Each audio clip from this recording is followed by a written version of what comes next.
दोस्तों, दलित समाज के साथ अक्सर अत्याचार की घटनाएं सोशल मीडिया पर आती रहती हैं और हर दिन शिक्षण संस्थानों में जिस तरह से भेदभाव होते हैं उन्हें लेकर प्रधानमंत्री नरेंद्र मोदी ने यूजीसी बिल लेकर आए थे। और इस बिल में शिक्षण संस्थानों में जो दलित समाज के वंचित समाज के बच्चे हैं उन्हें थोड़ा सा राहत देने की बात की गई थी। लेकिन इतने में ही स्वर्ण समाज के लोगों ने कहा कि अगर ये बिल आ जाता है तो उनको काफी नुकसान होगा।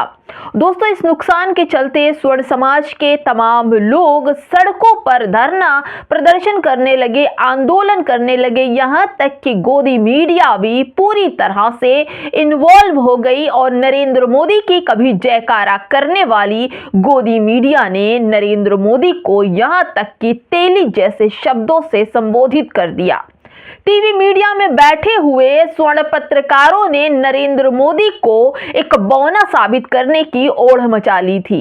लेकिन आनंद फानंद में जद्दोजहद इतनी ज्यादा बढ़ी कि इस पूरे मामले को सुप्रीम कोर्ट ने स्टे लगा दिया। फिर क्या था, बहुजन समाज के लोगों को लगा कि ये हमारे हक और हुकूक की बात थी और इस पर ही स्टे लग गया, तो फिर वो भी सड़कों पर उतर आए। 3 दिन में स्टे लग गया, सुप्रीम कोर्ट ने स्टे लगा दिया यूजीसी पर। आज 15 दिनों से बहुजन समाज अपनी बात को लेकर सड़कों पर है।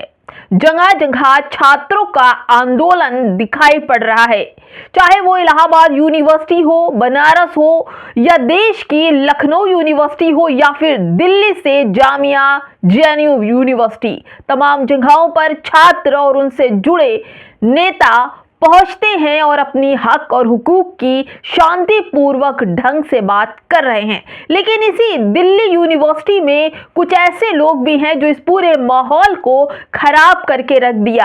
आज पूरे देश में दिल्ली यूनिवर्सिटी के साथ और वहां पर हुए पत्रकारों के साथ अभद्र व्यवहार की चर्चा सुर्खियां बटोर रही है।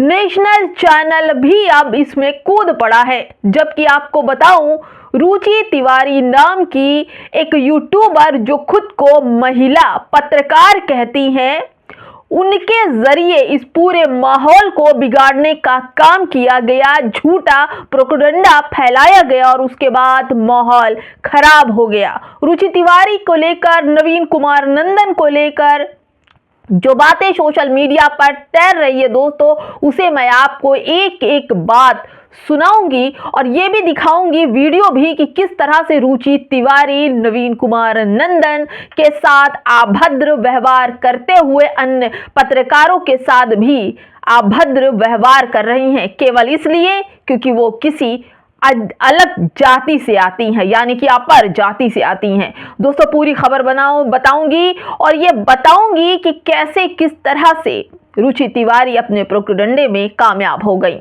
नमस्कार, आप देख रहे हैं बामसेफ न्यूज और मैं हूं आपके साथ शैला।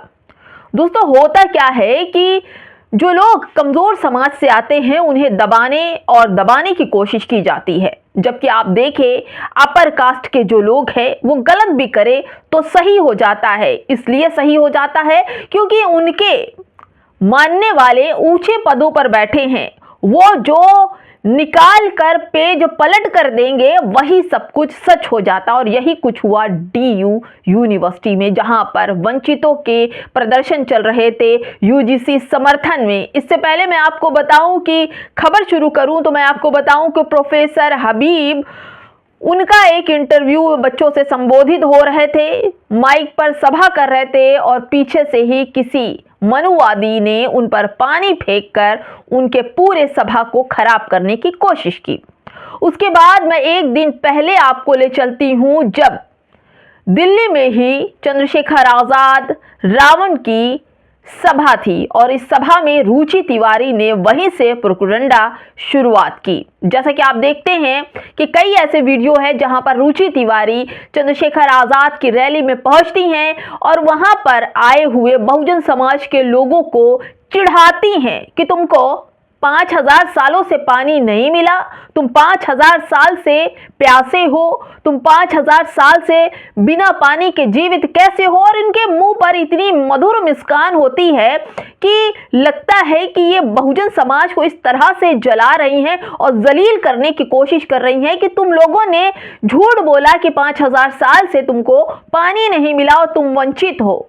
तो रुचि मैडम, अगर पत्रकार हो, खुद को लगाती हो पत्रकारिता की जरा भी समझ है, तो आप जाओ, पढ़ो और ये समझो बहुजन समाज ने किस कदर संघर्ष करके यहाँ तक आने के लिए, अपने हक और हुकूक के लिए जिस तरह का संघर्ष उन्होंने किया है, एक दिन भी उनके संघर्ष पे बिता लो तो तुम्हारी आंतें बाहर आ जाएंगी। लेकिन तुम्हें क्या पता कि बहुजन समाज ने किस कदर जिल्लत अपमान के साथ यहां तक पहुंचे। और आज जब वो अपने हक और हुकूक की बात करते हैं तो तुम जैसे डंकी मीडिया वहां पहुंच जाते हैं और उनके पूरे आंदोलन को बदनाम करते हैं। दोस्तों, यहीं से शुरुआत आपने देखी होगी कि किस तरह से रुचि तिवारी चंद्रशेखर आजाद रावण की रैली में लोगों को अपमानित कर रही हैं। और इसी का वीडियो नवीन कुमार नंदन जी भी गए थे वहां पर, इसी वीडियो को कवर किया था और उन्होंने इसको अपने चैनल बामसेफ न्यूज पर लगाया था। ये लड़की उन्हें उसी दिन से खोज रही थी कि बामसेफ वाले न्यूज से नवीन कुमार नंदन दिखेंगे तो मैं उनका गिरेबान हाथ तक जरूर पहुंचाऊंगी। दोस्तों, यही हुआ।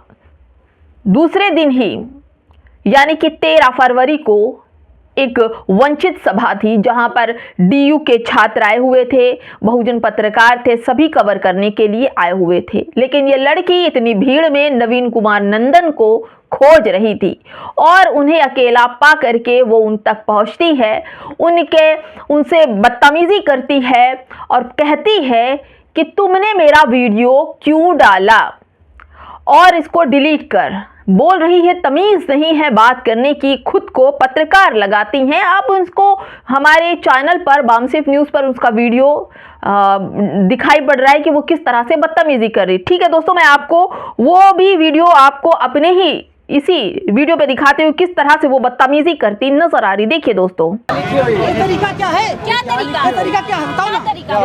क्या तरीका है भाई? क्या हो गया? तरीका क्या है? ये तरीका क्या बताओ ना। क्या हो गया? क्या हो गया? मीडिया क्या डाला है? वीडियो बनाओ यार। क्या मैडम, अरे इसमें क्या है? अरे इससे दूर हटो, इससे दूर मेरा है। मैं भाई तो इसे छोड़ो ना, इसको छोड़ो, इसको छुड़वाओ ना। कहाँ बन रही है वीडियो? कहाँ है? इसे छोड़ो। ये सेकंड चल रहा है नहीं? कहाँ चल रहा है? अरे वहाँ बन रहा था। इसे छोड़ो। दोस्तों, ये वीडियो जब से बामसेफ पर पड़ा है, ये इसके पीछे पड़ी थी कि इस वीडियो को डिलीट करा दिया जाए। और नवीन कुमार जी जब 13 तारीख को इस पूरे माहौल को कवर करने पहुंचे तो यही महिला उन तक पहुंच गई और उनके कैमरे पर हाथ मारा, माइक आईडी गिराने की कोशिश की, मोबाइल उनका छीनने की कोशिश की, जैसा कि तमाम वीडियो पे दिखाई पड़ रहा है। लेकिन इसने जब ये नवीन कुमार एक पुरुष हैं, उन्हें लगा कि हम महिला के साथ जोरा जोरी करें, क्योंकि उस महिला के हाथ में बड़ी ही मजबूती से उनका मोबाइल छीनने की कोशिश कर रही थी और वो वीडियो डिलीट करना चाहती थी या फिर कुछ क्या करना चाहती थी या फिर कुछ उसके अंदर का कुछ षड्यंत्र रहा हो या इस पूरे माहौल को खराब करना चाह रही हो और वो यह काम कर रही थी। लेकिन नवीन कुमार नंदन की आवाज़ सुनकर अन्य बहुजन पत्रकार वहां पर पहुंचे तो उनके भी कैमरे पर इस महिला ने हाथ मारकर उन्हें तोड़ने की कोशिश की, जैसा कि आप साफ देख सकते हैं। तो आप ये सोचिए कि इतनी बड़े बहुजन समाज के पूरे प्रदर्शन में ये लोग घुसकर एक प्रोपेगेंडा तैयार करके अपने गुंडे लेकर घुसती हैं, मारपीट करती हैं। और जब लड़कियां आती हैं नवीन कुमार नंदन को हटाने के लिए, उनका मोबाइल दिलाने के लिए, तो आयशा की नेता अंजलि को मुंह पकड़कर दबाती हैं और उठाकर यही रुचि तिवारी पटक देती हैं। ये दूसरा वीडियो भी आपके सामने है और अब आप तय कीजिए दोस्तों कि इतनी छोटी सी बात में इनके उग्र हो रहे हैं। और जब ये लड़कियां भी एफआईआर को लिए इस महिला को पकड़ती हैं तो वो भी वीडियो म्यूट करके चलाया जाता है और उनके साथ जो भी हुआ वो आप लोगों के सामने है। लेकिन झूठ का प्रोपेगेंडा चलाने वाली रुचि तिवारी अब भी मौन नहीं है। वो तमाम तरह के हथकंडे अपनाती नजर आ रही हैं और झूठ बोलती नजर आ रही हैं। लोगों के बीच नफरत का माहौल खड़ा करने की पूरी कोशिश कर रही है और इनके लिए जो इनका ग्रुप है, गुंडे लेकर जो आई थी, पूरा माहौल खराब कर रही है। फिलहाल दोस्तों इस वीडियो में इतना ही। क्या कहेंगे इस वीडियो के बारे में कि अब तो रुचि की पोल भी खुल गई है, क्या दिल्ली पुलिस कोई एक्शन लेगी? कमेंट बॉक्स में जरूर बताइएगा। नमस्कार।